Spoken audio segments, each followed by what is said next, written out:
PM Modi ji एक नई scheme लाए हैं डीमोनेटाइजेशन की अचानक से, जिसमें कि अब 500 और 1000 के नोट अब इलीगल हो जाएंगे। वो कहते हैं कि इससे करप्शन कम होगा, इससे ब्लैक मनी वापस आएगा और इससे जो नकली नोट बन रहे हैं पाकिस्तान से आ रहे हैं वो भी बंद हो जाएंगे।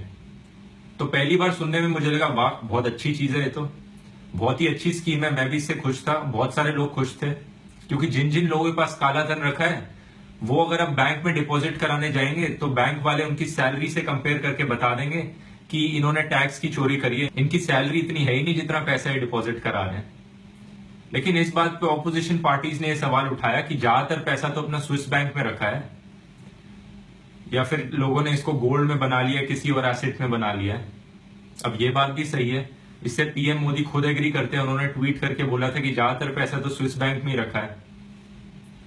इसके बावजूद भी मुझे लगा कि कहीं ना कहीं कुछ ब्लैक मनी तो वापस आएगा, चाहे वो 1-2% ही क्यों ना हो। लेकिन अब 3-4 दिन बाद जैसे जैसे स्कीम के बारे में और पता चलता है, वैसे वैसे और ये ज्यादा लग रहा है कि ये पूरी स्कीम सिर्फ एक चुनावी जुमला थी, इसकी इफेक्टिविटी बहुत ही कम है।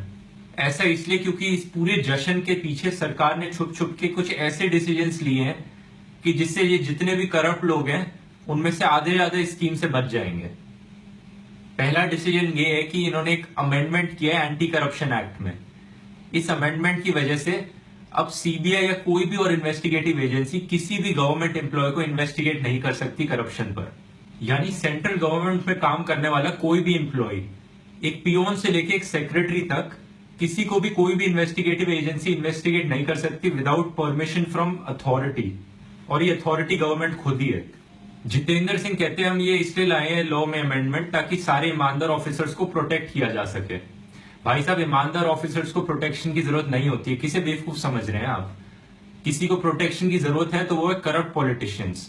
और अब आपके इस अमेंडमेंट की वजह से सारे करप्ट पॉलिटिशियंस सेंट्रल गवर्नमेंट में काम करने वाले इस डीमोनेटाइजेशन की स्कीम से सेफ है।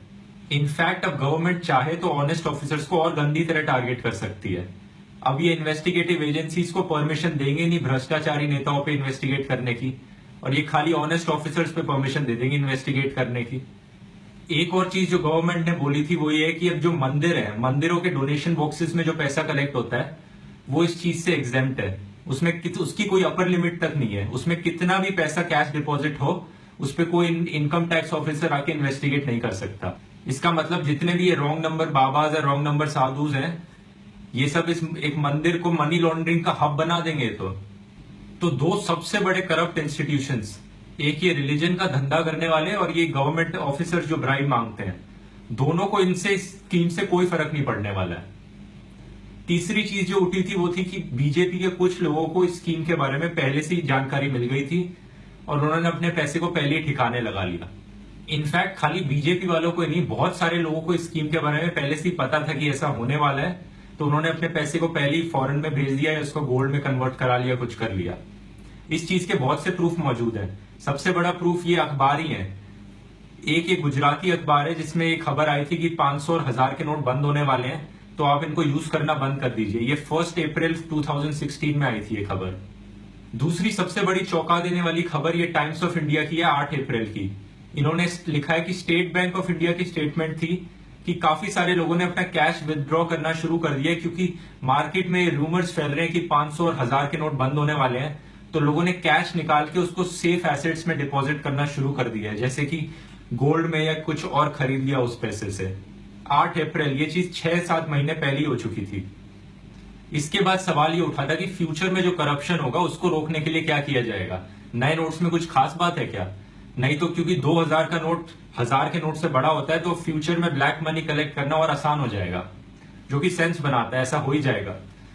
लेकिन कुछ लोगों ने इस बात पे रूमर उठाया कि नए नोट्स में एक नैनो जीपीएस होगा। वो कहते हैं कि नैनो जीपीएस सैटेलाइट से कांटेक्ट करके सरकार को बता देगा कि आप ब्राइब दे रहे हो तो आप पकड़े जाओगे। ऐसा कुछ नहीं है, सब बकवास है। इनफैक्ट नए नोट्स में एक भी नया सिक्योरिटी फीचर तक नहीं है। तो ये कहना कि जो पाकिस्तान से नकली नोट्स बन के आ रहे हैं या बनने कम हो जाएंगे फ्यूचर में, ये कहना भी गलत होगा, क्योंकि नए नोट्स में कोई भी सिक्योरिटी फीचर नए नहीं है। एक और चीज जो डीमोनेटाइजेशन स्कीम के बारे में उठी थी वो थी कि लोगों को कितनी परेशानी हो रही है इसमें मैं ज्यादा कुछ कहना नहीं चाहता हूं। ये आपको सोशल मीडिया पे खुद ही दिख रहा होगा या आपको खुद ही एक्सपीरियंस करने को मिल रहा होगा।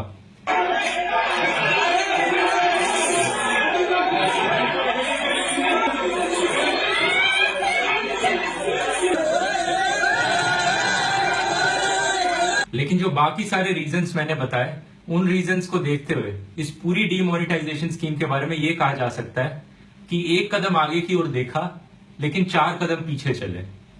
तो ये थी मेरी राय इस स्कीम के ऊपर। धन्यवाद।